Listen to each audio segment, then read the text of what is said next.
Let me tell you what neo-colonialism means.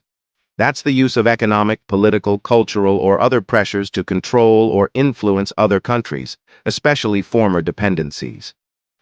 Africa, a continent brimming with potential, yet shackled by a history of exploitation. For centuries, European powers carved up the continent, treating it as their personal treasure chest. From the rubber plantations and cobalt mining fields, where 25,000 children are working under forced labor in the Democratic Republic of Congo, to blood diamonds fields that finances wars throughout Africa, and to the gold mines of South Africa, the story of Africa has been tragically intertwined with the insatiable greed of colonizers and neo-colonizers, namely the United States of America, Britain, Germany, Italy, Belgium, Spain, Portugal, and France in particular. The scars of this exploitation run deep. This is Congo, where modern-day slavery has taken hold of an entire generation of children. Between the ages of 8 and 11, they work day and night to feed European industries with cobalt. It's a totally rigged system, and the entire Africa must come together to correct it. This is one of the thousands of unregulated, unmonitored mines in the DRC. It's crawling with children, working like modern-day slaves. A 12-hour-long day of punishing work may earn them the equivalent of £1. Although one of the poorest countries on earth, DRC is rich in minerals. But a history of brutal colonial exploitation looks like being repeated now in 2024. Much of it's mined by hand with rudimentary tools in harsh, potentially hazardous conditions. And wretched whether or not the rush is on for a mineral the DRC has in great abundance, cobalt, and it's fast becoming more precious than gold.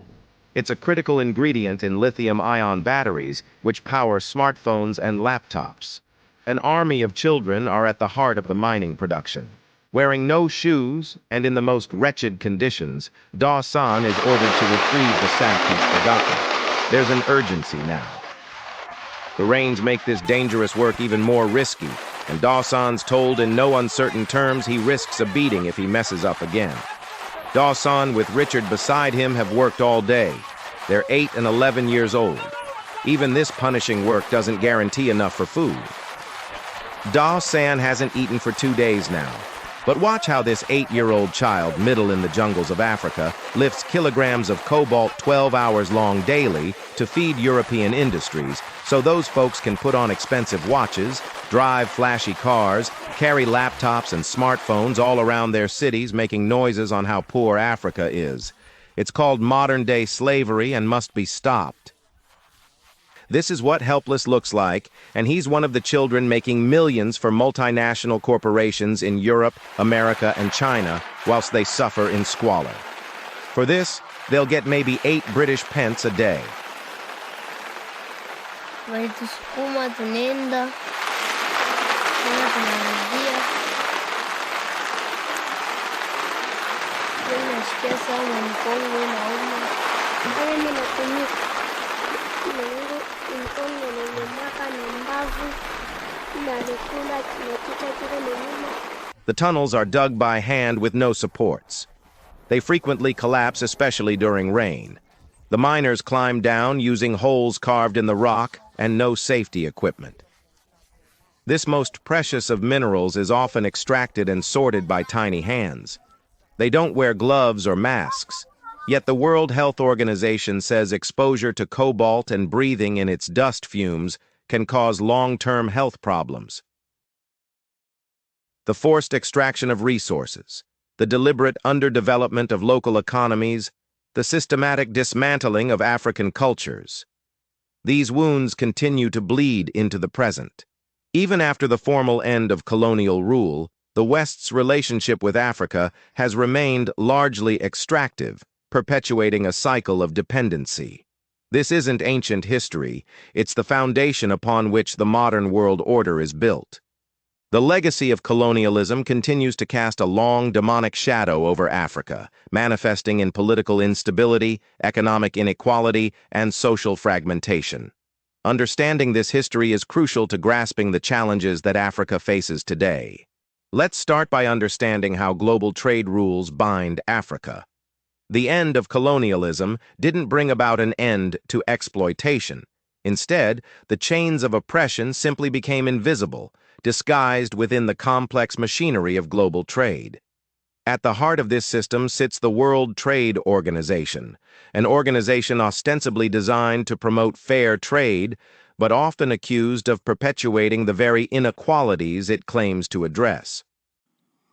I'm saying this to say, my brothers and sisters, as we strategize to really build a sustainable Africa, we must understand the root causes of what is really going on that is never talked about. The value addition to our natural resources is only going to be a dream. Value addition to our natural resources by the Africans, for the Africans, is a threat to the Western world. Let's make no mistake about it.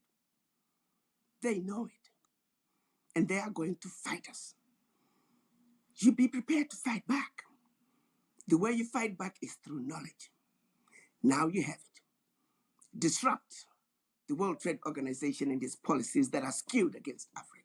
For African nations, the WTO's rules often feel like a rigged game, and that holds true too for the World Bank and International Monetary Funds, IMF. Developed countries, with their massive subsidies and protectionist policies, have a distinct advantage.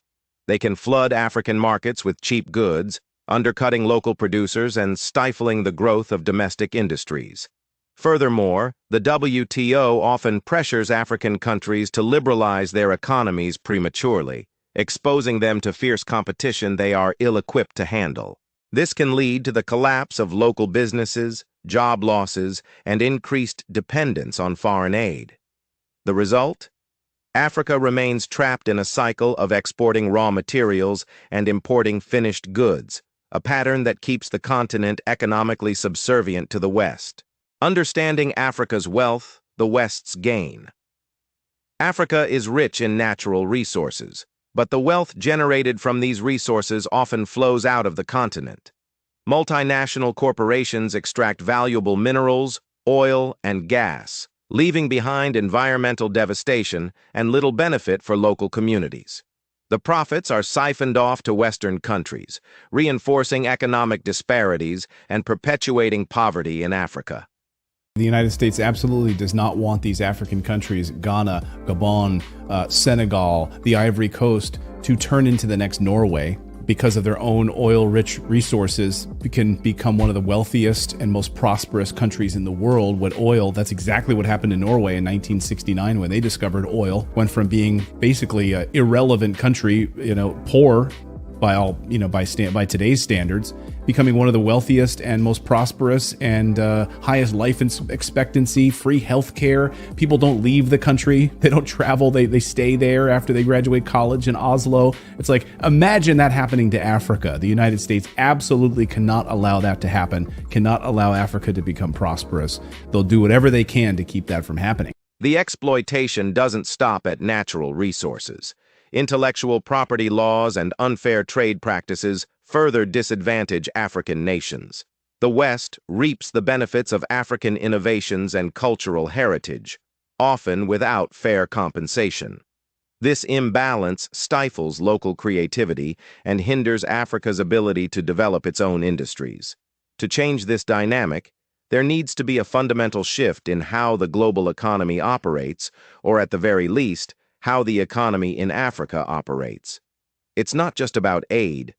It's about creating a fairer system that allows Africa to thrive on its own terms. Let's delve into the microcosm of exploitation. In many ways, the story of Africa's exploitation can be seen as a microcosm of broader global inequalities. The same forces that have kept Africa in a cycle of dependency are at work in other parts of the world, perpetuating a system that benefits the few at the expense of the many. The exploitation of Africa is not an isolated incident. It's part of a larger pattern of economic and social injustice. By understanding the specifics of Africa's history and present, we can begin to see the connections to global systems of power and inequality. Addressing these issues requires a concerted effort from the international community. It means recognizing the historical injustices and working towards a more equitable future. Only then can we hope to break the cycle of exploitation and allow Africa, and indeed the world, to reach its full potential. The West's military shadow over Africa. There's not even a single African country in Europe or United States having a military presence, claiming to protect their own interests. It's because they have or own nothing in Europe, besides state funds embezzled by corrupt puppet rulers that are siphoned into European banks. Africa has nothing anywhere. The presence of Western military forces in Africa has always been a subject of intense debate.